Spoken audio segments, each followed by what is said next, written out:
Welcome back. ನಮ್ಮ ಜೊತೆಗಿದ್ದಾರೆ AICC ಪ್ರಧಾನ ಕಾರ್ಯದರ್ಶಿ ಹರಿಪ್ರಸಾದ್ ಅವರೇ. ಹರಿಪ್ರಸಾದ್ ಅವರು, ನಾವು ಕರ್ನಾಟಕದ ವಿಷಯಕ್ಕೆ ಬರೋಣ. ಜಿಲ್ಲಾ ಪಂಚಾಯತ್, ತಾಲೂಕ್ ಪಂಚಾಯತ್ ಚುನಾವಣೆಗಳಲ್ಲಿ ಕಾಂಗ್ರೆಸ್ ತುಂಬ ನಿರೀಕ್ಷೆ ಅಷ್ಟು ಮಾಡಿಲ್ಲ, ಆದರೆ ಒಳ್ಳೆಯ ಸಾಧನೆಯನ್ನು BJPಯ ಪೈಪೋಟಿ ನೀಡ್ತಕ್ಕಂಥ BJP ಕಾಂಗ್ರೆಸ್ಗೆ ಪೈಪೋಟಿ ನೀಡ್ತಕ್ಕಂಥ ಪ್ರಯತ್ನವನ್ನು ಮಾಡಿದೆ.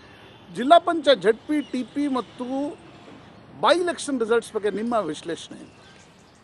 ಈಗ ನೀವು ಪರ್ಫಾರ್ಮೆನ್ಸ್ ನೋಡಿದ್ರೆ ಅದರಲ್ಲೇನು ತೊಂದರೆ ಇಲ್ಲ. ರಾಜಕೀಯವಾಗಿ ನಾವೇನು ವಿಫಲವಾಗಿಲ್ಲ.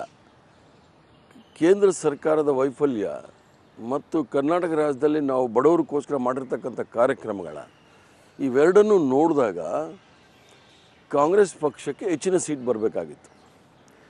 ಈಗ ಜಿಲ್ಲಾ ಪರಿಷತ್ ನೀವು ಹಿಂದಿನ BJP ಸರ್ಕಾರ ಇದ್ದಾಗ ಅವ್ರಿಗೆ ಎಷ್ಟು ಬಂತು, ಕಾಂಗ್ರೆಸ್ಗೆ ಎಷ್ಟು ಬಂತು ಅಂತ ನೋಡಿದಾಗ ಅದರಲ್ಲಿ ಗೊತ್ತಾಗುತ್ತೆ. ಎಲ್ಲೋ ನಾವು ಒಂದು ಕಡೆ ಎಷ್ಟು ಸೀರಿಯಸ್ ಆಗಿ ತಗೊಳ್ಬೇಕಾಗಿತ್ತು ಸೀರಿಯಸ್ ಆಗಿ ನಾವು ತೆಗೆದುಕೊಂಡಿಲ್ಲ.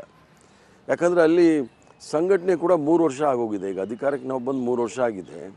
ಆ ಸಂಘಟನೆಯಲ್ಲೂ ಕೂಡ ಕೆಲವು ಏರ್ಪೇರುಗಳಿದೆ. ಇದನ್ನೆಲ್ಲ ಸರಿ ಮಾಡ್ಕೊಂಡು ಹೋಗಿದ್ರೆ ಇನ್ನೂ ಒಳ್ಳೆ ಫಲಿತಾಂಶ ಬರ್ತಾ ಇತ್ತು. ಕಾರಣ ಯಾರು ಇದಕ್ಕೆ? ಅಲ್ಲ, ಕಾರಣ ನಾವು ಇಂಥವ್ರು ಅಂತ ಹೇಳೋಕ್ಕಾಗೋದಿಲ್ಲ. ಈ ಜಿಲ್ಲಾ ಪರಿಷತ್, ತಾಲೂಕ್ ಪಂಚಾಯತ್ ಅದು ಭಾಳ ಕೆಳಮಟ್ಟದಲ್ಲಿ ಚುನಾವಣೆ ನಡೀತಕ್ಕಂಥದ್ದು. ಹಲವಾರು ಪರ್ಮುಟೇಷನ್ ಕಾಂಬಿನೇಷನ್ಸ್ ಇರುತ್ತೆ. ಅಲ್ಲೆಲ್ಲೋ ಒಂದು ಕಡೆ ಕೆಲವು ಸಂದರ್ಭದಲ್ಲಿ ರಾಜ್ಯಗಳು ಎಲ್ಲ ನಡೆದಿರುತ್ತೆ. ಲೋಕಸಭಾ ಚುನಾವಣೆ ಬರುತ್ತೆ 2014ರಲ್ಲಿ. ಕಾಂಗ್ರೆಸ್ ನಿರೀಕ್ಷೆಯ ಸಾಧನೆ ಮಾಡಲ್ಲ.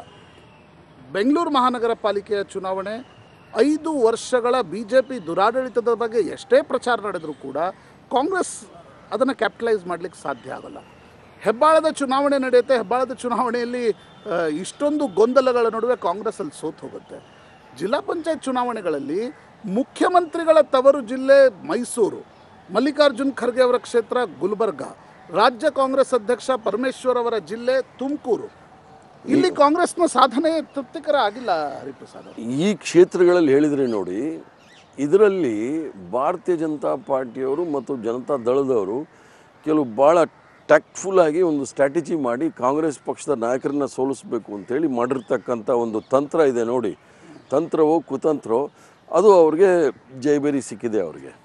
ಇದರಲ್ಲಿ ನಮ್ಮವರು ಯಾವ ರೀತಿ ನಾನು ಹೇಳಬೇಕಂದ್ರೆ ಸೋಮಾರಿತನೂ ಇದೆ ಅಂತ ಹೇಳಿದ್ರೆ ತಪ್ಪಾಗಲಾರ್ದು. ಹರಿಪ್ರಸಾದ್ ಅವ್ರು, ನಿಮ್ಗೆ ಯಾಕೆ ಪ್ರಶ್ನೆ ಕೇಳ್ತೀರಂದರೆ, ನೀವು ಯಾವತ್ತಿಗೂ ಹರಿಪ್ರಸಾದ್ ಅವರು ಯಾವ ಕಾರ್ಯಕರ್ತರು ಹೇಳ್ತಾರೆ, ಕಾರ್ಯಕರ್ತರ ಪರವಾಗಿ ಹರಿಪ್ರಸಾದ್ ಮಾತನಾಡ್ತಾರೆ ಮೊದಲಿಂದಲೂ. ನಾನು ಇರೋದೇ ಕಾಂಗ್ರೆಸ್ ಪಕ್ಷದಲ್ಲಿ ಕಾರ್ಯಕರ್ತರಿಂದ ಅವ್ರ ಕಾರ್ಯಕರ್ತರಿಗೋಸ್ಕರ. ಸ್ಥಿತಿ ಬಗ್ಗೆ ನಾವು ವಸ್ತುನಿಷ್ಠವಾಗಿ ವಿಶ್ಲೇಷಣೆ ಮಾಡೋದಾದರೆ ಎಲ್ಲೋ ಒಂದು ಕಡೆ ಮುಖ್ಯಮಂತ್ರಿಗಳ ಜನಪ್ರಿಯತೆ ಕುಸಿತಾ ಇದೆ.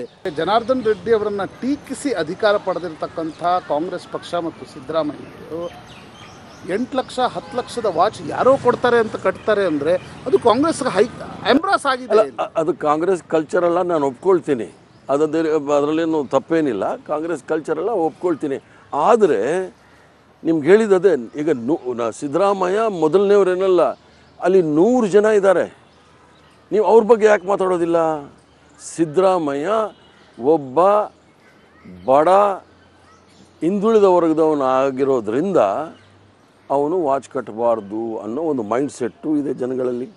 ಹರಿಪ್ರಸಾದ್ ಅವರ ಇನ್ನೊಂದಿಷ್ಟು ಮಾತುಗಳು. ಇದೊಂದು ಸಣ್ಣ ಬ್ರೇಕ್ನ ನಂತರ ಹರಿಪ್ರಸಾದ್ ಅವ್ರ ಜೊತೆಗೆ ಮಾತುಕತೆ ಮುಂದುವರಿಯುತ್ತದೆ.